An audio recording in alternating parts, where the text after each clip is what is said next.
Yes mga best mga bay, welcome to our vlog. And today, samahan nyo kami sa first ever MSU Gensar experience ni Clyde Hember Pugay. Yes, you heard it right. It's his first day for his physical examination and we're taking you with us. Let's go! Huh?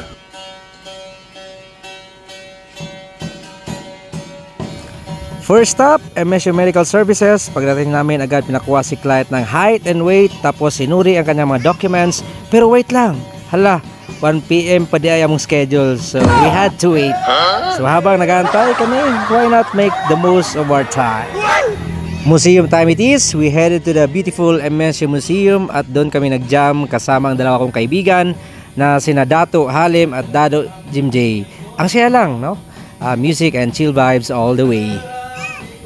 Lunchtime na, gutom na si Clyde. Punta na kami sa New OSA building para kumain, no? Mayroong kanting po doon sa gilid niya.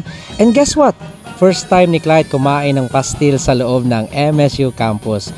Sobrang iconic nito mga ka-vibes. Ito talaga ang survival meal ng mga estudyante para kayanin ang weekly allowances, no? So legit na, masarap at sulit. After lunch, balik na kami para sa physical examination ni Clyde. Pero dito, another plot twist, result ng x-ray niya. Nakita ng doktor na may signs ng pneumonia si Clyde.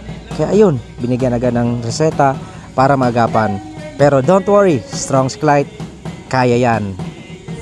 Overall, super fulfilling ang day 1 ni Clyde sa MSU Gensar. Kahit may konting challenge, masaya pa rin at puno ng bagong experience. Kaya mga best mga bay, daghang salamat kaninyong tanan. Bye-bye!